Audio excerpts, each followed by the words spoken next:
Welcome back to the channel. Yep, we're still in lockdown here, and interestingly enough, right where I am at this very moment, and probably will stay for 6 weeks, is the postcode in Australia, the whole continent of Australia, which has the most COVID-19 cases. Now, I'm being a bit careful here.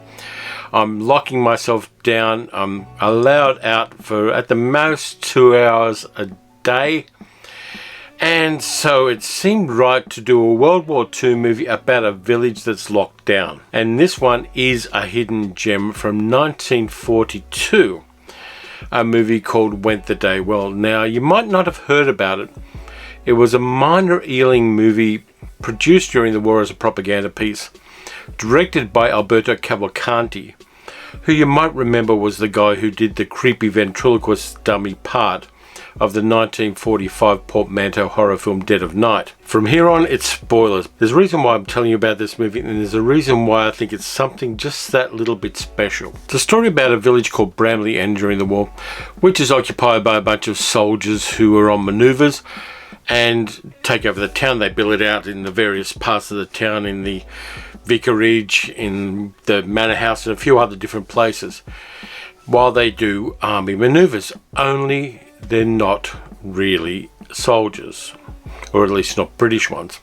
It was based on a short story by Graham Greene called The Lieutenant Died Last. Yeah, Graham Greene, he wrote The Third Man and a bunch of other novels, one of the great novelists of the 20th century. The movie breaks the fourth wall immediately and introduces us to one of the villagers, played by Mervyn Johns, who is treating us like a tourist group. We've come to the town, it's after the war. You gotta remember, this is filmed in 1942, 3 years before the war actually ended. And Mervyn Johns' character leads us to the churchyard, where there is a small monument, and tells us the story of what is known as the Battle of Bramley End. And then we go into a flashback on that one, and we find out the 3 days that are most important to Bramley End during World War II. These soldiers come in and bill it themselves, and within a day the villagers discover that they're not actually soldiers. What they are is German paratroopers who have parachuted in, acquired some army equipment, and are pretending to be English soldiers as a prelude to a land invasion of England by the German army. Of course, in real life that never happened, but in the world of the movie it was going to happen. The soldiers bail up all the villagers, they lock them down, they isolate the village. It's Whitsun weekend, so it's a very quiet time of year, and they have to hold the village long enough to set up a piece of radio equipment that's going to help the land invasion of England. A little bit of a MacGuffin there, but it kind of works in the context of the movie, and it's not very important. So you get a number of villagers. You get a squire played by Leslie Banks. You get the lady who owns the manor house. You get the vicar and his verger and all of the other little people in the village, the shopkeeper. We get her and her assistant, played by Thora Hird, who went on to have a long and distinguished career in the British theatre and in cinema, and also on television. And we get the village locked down by the Germans. And the interesting thing here is they treat this one English village exactly the same way as they did small towns all across Europe when the Germans actually did invade. They lock them down. If somebody acts against the Germans, they kill their whole family.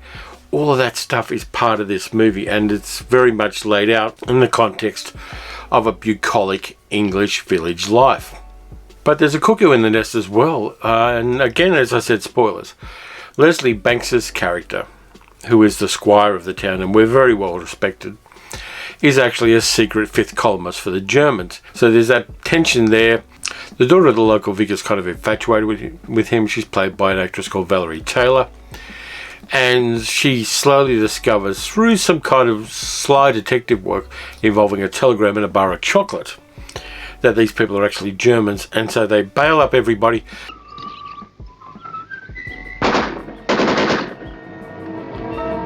They isolate the children in the manor house to keep them hostage against the actions the villagers might take against them, and they lock everybody down. But the villagers fight back, and here's where the movie gets really interesting.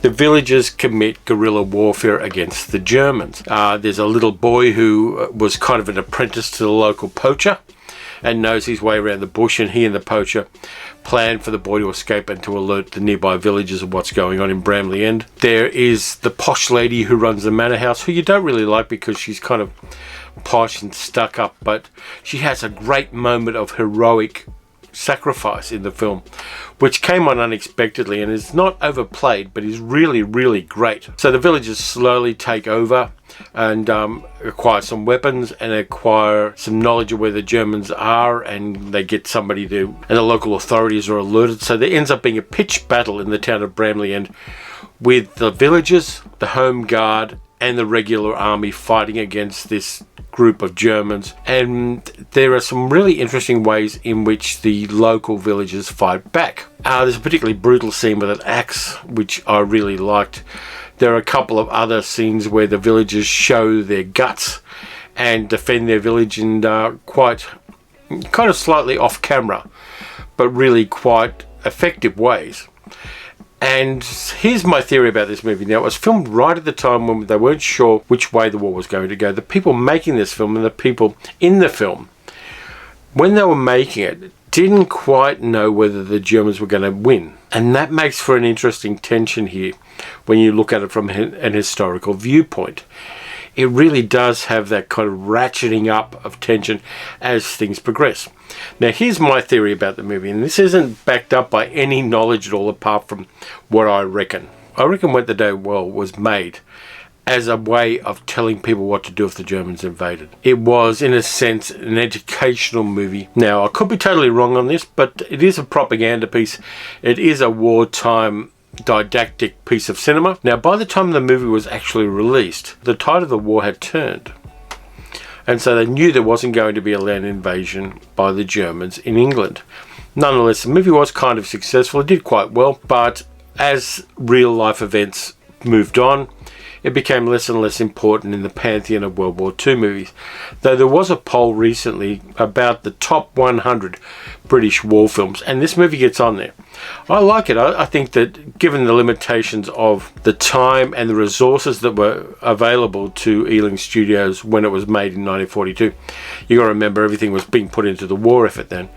It's a very effective little thriller, and even though some of the acting is a little stagey and a little kind of posh, but in a very self-aware kind of way, it is really an effective thriller with tension ramped up. Now, Leslie Banks, who plays the double agent Squire, was a really interesting guy. He was in the army during World War I, and part of his face was paralyzed and scarred. You can see if you watch the movie, there are some bits where you can see some quite heavy makeup on one side of his face. So he had this great career where he was almost like a Harvey Dent of act. If he wanted to do romantic leading roles, he'd do the side of his face. He'd have the side of his face favoured by the camera, which wasn't scarred. And if he wanted to play evil roles like Count Zaroff in Most Dangerous Game in 1932, he'd have the other side favoured. So he kind of had the ability to play romantic leading roles and also villainous roles as well, purely because of that accident. Well, it wasn't an accident, the enemy action during World War I. I do have, and I've got to make sure I keep this away from the light, I do have a copy of Went the Day Well, but I think it's a bootleg. You can rent it on YouTube. It's only a few bucks.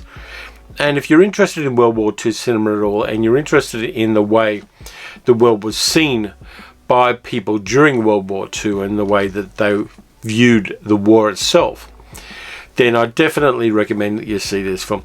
It's quite educational in the sense that we're all dealing with a very different kind of war, a war against a virus right now. And of course, this being a YouTube video, the battery went out on the camera just as I was getting towards the end of the video. So just to summarize Went the Day Well, you should check it out. It is a bold movie in a lot of ways, particularly at the start where they actually assume that the British are going to win the war. I like that boldness, I like that bravery, I like that optimism.